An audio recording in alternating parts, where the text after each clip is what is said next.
Hi hello welcome back to my YouTube channel. ಇವತ್ತು ನಾನು ಸಂಜೆಯಿಂದ ವ್ಲಾಗ್ನ ಸ್ಟಾರ್ಟ್ ಮಾಡ್ತಾ ಇದ್ದೀನಿ. ಇವಾಗ ವೀಟರ್ ಆಗಿದ್ದು ಎಲ್ಲದನ್ನು ನಾನು ಮಿಲ್ಗೆ ಹಾಕ್ಸ್ಕೊಂಡು ಬರ್ತಿದ್ದೀನಿ. ಅದನ್ನು ಜರಡಿ ಹಿಡಿದು ಬಾಕ್ಸಿಗೆಲ್ಲ ತುಂಬಬೇಕು. ನೆಕ್ಸ್ಟು ಸ್ವಲ್ಪ ಫ್ರೂಟ್ಸ್ ತಂದಿರೋದನ್ನೆಲ್ಲದನ್ನು ಒಂದು ಕಡೆ ಜೋಡಿಸ್ಬೇಕು. ಅದಾದಮೇಲೆ ಸ್ವಲ್ಪ ಇವಾಗ ನಾನು ಸಾಂಬಾರೆಲ್ಲ ಮಾಡ್ತಿದ್ದೀನಿ. ಇದೆಲ್ಲ ರೈಸ್ ಇದೆ, ಮುದ್ದೆ ಮಾಡ್ಕೋಬೇಕು.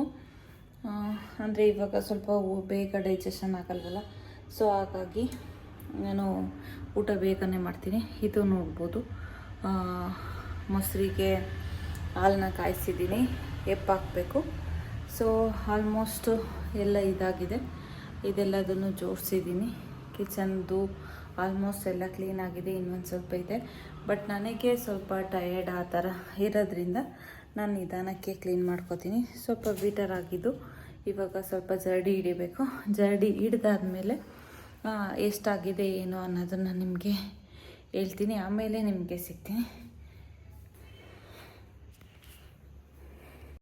ಅವತ್ತು ವೀಡಿಯೋನ ಫುಲ್ಲು ಕಂಟಿನ್ಯೂ ಮಾಡೋಕ್ಕಾಗಲಿಲ್ಲ, ಹಾಗಾಗಿ ನಾನು ನೆಕ್ಸ್ಟ್ ಡೇ ವೀಡಿಯೋ ಹಾಗೆಯೇ ನಾವು ಸಿಂಪಲ್ಲಾಗಿ ಬೇಗ ಹೇಗೆ ನಾವು ಬ್ರೇಕ್ಫಾಸ್ಟಿಗೆ ರೆಡಿ ಮಾಡ್ಕೋಬೋದು ಅನ್ನೋದನ್ನು ಕೆಲವೊಂದು ಬ್ರೇಕ್ಫಾಸ್ಟ್ನ ನಾನು ತೋರಿಸಿದ್ದೀನಿ. ಇಲ್ಲಿ ಮೈಸೂರು ಮಲ್ಲಿಗೆ ದೋಸೆ ಹೇಗೆ ಮಾಡ್ಕೊಳ್ಳೋದು, ಸ್ವಲ್ಪ ಅಕ್ಕಿ 2 ಕಪ್ ಅಕ್ಕಿ, 2 ಸ್ಪೂನು ಉದ್ದಿನಬೇಳೆ, 1 ಸ್ಪೂನು ಮೆಂತ್ಯ ಎಲ್ಲ ಹಾಕಿ 4 ಅವರ್ಸ್ ನೆನೆಸಿ ಅದನ್ನು ರುಬ್ಕೋಬೇಕು. ರುಬ್ಕೊಂಡ ನಂತರ ನಾವು ತೆಂಗಿನಕಾಯಿನ ಒಂದನ್ನು ಮೇಲ್ಗಡೆದೆಲ್ಲ ಸಿಪ್ಪೆ ತೆಗೆದು ಅದನ್ನು ರುಬ್ಕೊಂಡು ಒಂದು ಜರಡಿಲಿ ಸೋಸ್ಕೋಬೇಕು. ನಾವು ರುಬ್ಕೊಂಡು ಇಟ್ಕೊಂಡಂತಹ ಹಿಟ್ಟನ್ನ ಸ್ವಲ್ಪ ಈ ಥರ ಪೇಸ್ಟ್ ಮಾಡಿ ಅದನ್ನು ಜರಡಿ ಇಟ್ಕೊಂಡಾದಮೇಲೆ ಇದು ಚೆನ್ನಾಗಿ ಮಿಕ್ಸ್ ಮಾಡ್ಕೊಂಡಾದಮೇಲೆ ನಮಗೆ ಗೂಡು ಥರ ದೋಸೆ ಬರುತ್ತೆ. ಇದಕ್ಕೆ ಬೇಕಂದರೆ ನೀವು ಸ್ವಲ್ಪ ಸಕ್ಕರೆ ಸೇರಿಸ್ಕೋಬೋದು, ಸ್ವಲ್ಪ ಬೇಕಿಂಗ್ ಸೋಡಾ ಸೇರಿಸ್ಕೊಂಡು ಸ್ವಲ್ಪ ಸಕ್ಕರೆ ಉಪ್ಪು ಸೇರಿಸ್ಕೊಂಡ್ರೆ ಗೂಡು ಥರ ಇರೋ ಅಂಥ ಮೈಸೂರು ಮಲ್ಲಿಗೆ ದೋಸೆ ರೆಡಿ. ತುಂಬಾ ಚೆನ್ನಾಗಿರುತ್ತೆ ಕೆಂಪು ಚಟ್ನಿ ಜೊತೆಗೆ. ನೀವು ಮನೆಯಲ್ಲೇ ಟ್ರೈ ಮಾಡಿ. ಹಾಗೆಯೇ ಲಂಚ್ ಬಾಕ್ಸ್ ಇರ್ಬೋದು, ಅಥವಾ ನೀವು ಮಕ್ಕಳು ಇವಾಗ ಸ್ಕೂಲೆಲ್ಲ ಸ್ಟಾರ್ಟ್ ಆಗ್ತಿದೆ ಅಂಥವ್ರಿಗೆ ವಾಂಗಿಬಾತು ಎಲ್ಲದನ್ನು ಹೇಗೆ ಮಾಡೋದು, ಈಸಿಯಾಗಿ ಮನೆಯಲ್ಲೇ ಪೌಡ್ರು ಮಾಡಿಕೊಂಡು ನಾವು ವಾಂಗಿಬಾತನ್ನ ಹೇಗೆ ಮಾಡ್ಕೊಳ್ಳೋದು ಅನ್ನೋದನ್ನು ನಾನಿಲ್ಲಿ ತೋರಿಸ್ತಿದ್ದೀನಿ. ಕೆಲವೊಂದು ತಿಂಡಿದು ನಾನು ವಿಡಿಯೋ ಮಾಡ್ಕೊಂಡಿದ್ದೆ, ಸೊ ಹಾಗಾಗಿ ಇಲ್ಲಿ ಅದನ್ನೇ ಅಪ್ಲೋಡ್ ಮಾಡ್ತೀನಿ, ಅಟ್ಲೀಸ್ಟ್ ನಿಮ್ಗೆ ಯೂಸ್ ಆಗುತ್ತೆ ಅಂತ. ಒಂದು ಪ್ಯಾನ್ಗೆ ಎಣ್ಣೆ, ಜೀರಿಗೆ, ಸಾಸಿವೆ, ಕಡಲೆಬೇಳೆ, ಉದ್ದಿನಬೇಳೆ, ಈರುಳ್ಳಿ, ಒಣಮೆಣ್ಸಿನ್ಕಾಯಿ, ಕ್ಯಾಪ್ಸಿಕಮ್ಮು, ಬಟಾಣಿ ಎಲ್ಲ ಹಾಕ್ಕೊಂಡು ಚೆನ್ನಾಗಿ ಫ್ರೈ ಆದಮೇಲೆ ಸ್ವಲ್ಪ ಟೊಮೊಟೊ ಹಾಕೋಬೇಕು. ಟೊಮೊಟೊ ಸ್ವಲ್ಪ ಸಾಫ್ಟ್ ಆದಮೇಲೆ ಬಿಳಿ ಬದನೆಕಾಯಿ ಹಾಕೋಬೇಕು. ಬಿಳಿ ಬದನೆಕಾಯಿ ಹಾಕೊಂಡಾದ್ಮೇಲೆ ಅದಕ್ಕೆ ಸ್ವಲ್ಪ ಉಪ್ಪು ಸೇರಿಸಿ ಹುಣಸೆಹಣ್ಣು ಸೇರಿಸ್ಬೇಕು, ಸ್ವಲ್ಪ ಬೆಲ್ಲ. ಹಾಗೆಯೇ ನಾವು ಪೌಡ್ರು ಮಾಡ್ಕೊಂಡಿರೋ ಅಂತಹ ವಾಂಗಿಬಾತ್ ಪೌಡ್ರನ್ನ ಸೇರಿಸಿ ಬಿಸಿ ಅನ್ನನ ಇದಕ್ಕೆ ಮಿಕ್ಸ್ ಮಾಡಿಕೊಂಡು ತಿಂದರೆ ತುಂಬಾ ರುಚಿಯಾಗಿರುತ್ತೆ. ಬೇಕಿದ್ದರೆ ಬಿಸಿ ವಾಂಗಿಬಾತ್ ಪೌಡ್ರ್ ಬೇಕಂದರೆ ನನಗೆ ಕಮೆಂಟ್ ಮಾಡಿ, ನಾನು ಆ ಪೌಡ್ರನ್ನು ತೋರಿಸ್ತೀನಿ. ಇನ್ನು ಇಲ್ಲಿ ನಾನು ಬೇಗ ಆಗೋವಂತಹ ಬೀನ್ಸ್ ರೈಸ್ನ ನಾನು ಹೇಗೆ ಮಾಡೋದು ಅನ್ನೋದನ್ನು ನಾನು ಇಲ್ಲಿ ತೋರಿಸ್ತಾ ಇದ್ದೀನಿ. ಸ್ವಲ್ಪ ಕೊಬ್ಬರಿ, ಶೇಂಗಾ ಬೀಜ, ಕರಿಬೇವು, ಜೀರಿಗೆ, ಬೆಳ್ಳುಳ್ಳಿ, ಅರಶಿನ, ಸ್ವಲ್ಪ ಉಪ್ಪು, ಖಾರದ ಪುಡಿ, ಬೇಕಂದರೆ ಸ್ವಲ್ಪ ನೀವು ಹಿಂಗನ್ನ ಸೇರಿಸ್ಕೋಬೋದು.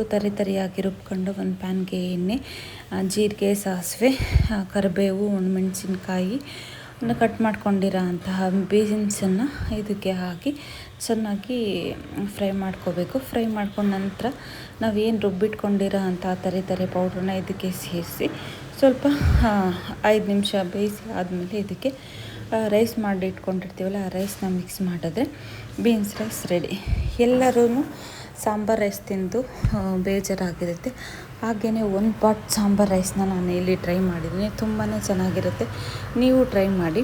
ಒಂದು ಕುಕ್ಕರಲ್ಲಿ ಬೇಳೆ, ಅಕ್ಕಿ, ತರಕಾರಿ, ಕ್ಯಾರೆಟು, ಬೀನ್ಸು, ಬಟಾಣಿ ಎಲ್ಲ ಹಾಕಿ ಚೆನ್ನಾಗಿ 1-2ರಿಂದ 3 ವಿಷಲ್ಲು ಉಪ್ಪೆಲ್ಲ ಹಾಕಿ ವಿಷಲ್ ಹೊಡ್ಸ್ಕೊಳ್ಳೋದು. ಇನ್ನೊಂದು ಪ್ಯಾನಿಗೆ ಎಣ್ಣೆ ಹಾಕಿ, ಅಂದರೆ ನಂದು ವಾಯ್ಸ್ ಸ್ವಲ್ಪ ಇದು, ಜೀರಿಗೆ, ಸಾಸಿವೆ, ಈರುಳ್ಳಿ, ಕರಿಬೇವು, ಒಣಮೆಣ್ಸಿನ್ಕಾಯಿ, ಟೊಮೊಟೊ, ನಂತರ ನಾವು ನುಗ್ಗೆಕಾಯಿನ ಸೇರಿಸ್ಕೊತೀವಿ. ನುಗ್ಗೆಕಾಯಿ ಹಾಕಿದ್ರೆ ಇನ್ನೂ ಟೇಸ್ಟ್ ಚೆನ್ನಾಗಿರುತ್ತೆ. ಕ್ಯಾಪ್ಸಿಕಮ್ಮು, ಸ್ವಲ್ಪ ಸಾಂಬಾರು ಪೌಡ್ರನ್ನ ಸೇರಿಸ್ಕೊಂಡು ಸ್ವಲ್ಪ ಉಪ್ಪು, ಸ್ವಲ್ಪ ಹುಣಸೆ ರಸ ಸೇರಿಸಿ ಒಂದು 5ರಿಂದ 10 ನಿಮಿಷ ಇದು ಚೆನ್ನಾಗಿ ಬೇಯೋವರೆಗೂ ಬಿಡಬೇಕು ನೀರು ಹಾಕಿ. ನಾವು ಏನು ಬೇಳೆ ತರಕಾರಿ ಅಕ್ಕಿ ಎಲ್ಲ ಬೇಯಿಸಿಟ್ಕೊಂಡಿರ್ತೀವಲ್ಲ ಅದನ್ನು ಇದಕ್ಕೆ ಆ್ಯಡ್ ಮಾಡಿದ್ರೆ 1 ಪಾಟ್ ಸಾಂಬಾರು ರೈಸ್. ಇದಕ್ಕೆ ತುಪ್ಪ ಸೇರಿಸ್ಕೊಂಡು ತಿಂದರೆ ತುಂಬಾ ಚೆನ್ನಾಗಿರುತ್ತೆ. ನೆಕ್ಸ್ಟು ಇಲ್ಲಿ ಗ್ರೀನ್ ಕಲರ್ ಬಿಂಡಿ ಮಸಾಲ ಮಾಡಿದ್ದೀನಿ. ತುಂಬಾ ಚೆನ್ನಾಗಿರುತ್ತೆ, ಚಪಾತಿಗಿರ್ಬೋದು, ರೊಟ್ಟಿಗಿರ್ಬೋದು. ನೀವೊಂದು ಸಲ ಟ್ರೈ ಮಾಡಿ. ತುಂಬಾ ಸಿಂಪಲ್ ಅಂದರೆ ಸಿಂಪಲ್ಲು.